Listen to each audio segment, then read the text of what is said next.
जियो news के programme आपस की बात के मेज़बान मुनीब फारूक हमारे साथ मौजूद हैं। मुनीब, APC के बाद हुकूमत का ये बयानिया है कि अपोजिशन इत्तेहाद में दम नहीं है, लेकिन उसके बाद ये भी हो रहा है कि हुकूमत सियासी फ्रंट पर गैर मामूली तौर पर सरगर्म नज़र आ रही है। दर्जनों तर्जुमान रोज़ाना वज़रा अपोजिशन मुखालिफ बयानात दाखते नज़र आते हैं। क्यों इतनी परेशानी है? एक्चुअली अपने काम पर तवज्जो दें। अगर नहीं है दम अपोजिशन के इत्तेहाद में तो इनको करने दें जो कर रहे हैं। फिर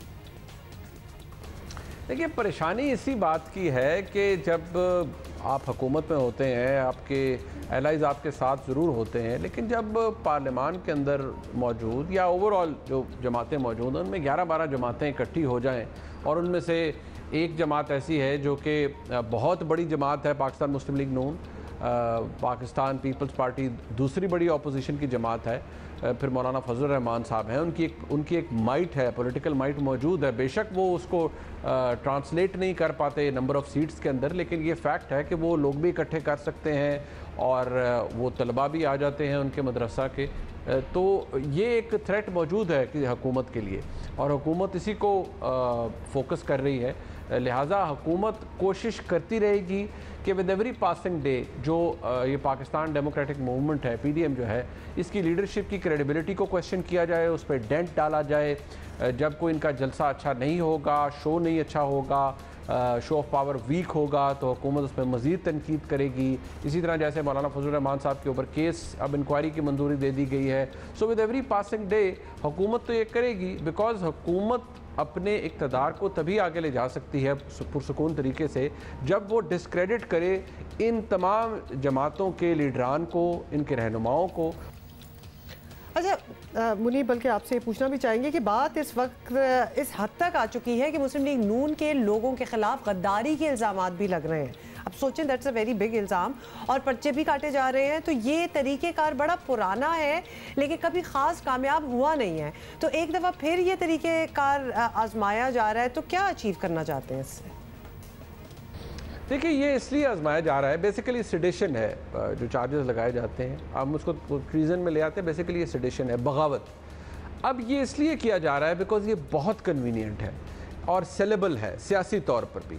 कोई शख्स जो कि अपोजिशन के अंदर है, वो एक बात कह रहा है, उस बात के अंदर वज़न है या नहीं, उसकी वो प्रिंसिपली बात कितनी ठीक है या नहीं, लेकिन क्योंकि वो शख्स ये बात कर रहा है, उनके ऊपर एक उनका पॉलिटिकल बैगेज भी है, केसेस भी हैं, कुछ जो करप्शन के मामलात हैं वो भी हैं, लिहाजा वो बैगेज इतना बड़ा है कि फिर जब वो शख्स उसूल की बात भी अगर करेगा, अगर उसमें कोई वज़न होगा भी, कतई नज़र इस बात के कि वो नवाज शरीफ साहब हों या जरदारी साहब हों, तो अब बड़ी आसानी से कह दिया जाएगा कि जी ये लोग ये जो कर रहे हैं ये रियासत के मुखालिफ है या हुकूमत के मुखालिफ है, ये पाकिस्तान के जो इदारे हैं उनके ख़िलाफ़ जा रहे हैं। अब जब prime minister Pakistan national television के ऊपर बैठ के फरमाएंगे कि जो नवाज शरीफ कर रहे हैं बड़ा डेंजरस गेम है ये, और ये इंडिया की पुष्टपनाही की वजह से कर रहे हैं या इंडिया का एजेंडा फॉलो कर रहे हैं, तो ये बड़ी डैमनिंग बात है। और फिर कोई ना कोई, चाहे वो एक गुमनाम मुहब्ब वतन पाकिस्तानी हो जिसने FIR कटवाई वो हो, या कोई और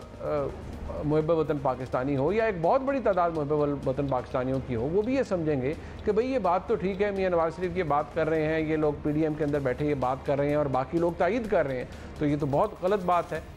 चलें जी, लेट्स सी क्या होता है आगे। बहुत शुक्रिया आपका मुनीब फारूक। लेकिन अब फवाद चौधरी साहब कह रहे हैं कि वज़ीर आज़म के इल्म में नहीं था ये गद्दारी वाला पर्टिकुलरली मामला और उन्होंने नापसंदीदगी का इजहार किया है। तो लेट्स सी कि इस तरह की रिवायात कुछ तो हम माजी से सीखें, और हमने कल भी ये बात की थी कि हम माजी से बस यही सीखा है कि हम माजी से कुछ नहीं सीखते। Let's change ourselves and let's all strive for a better Pakistan, for the better future of Pakistan. Let's not even advise that. I'm sorry, लेकिन ये जो सारे सियासतदान और politicians, politics in itself, it's such a game, और मतलब इतनी दूसरों को डिसीव करना भी हिस्सा है इसका और अच्छा माना जाता है। मतलब this is one thing जिसमें everything goes, तो ये बड़ा ही ख़तरनाक किस्म का लगता है। People who are involved in it, उनकी भी एक पर्सनैलिटी अजीब सी हो जाती है। I don't no.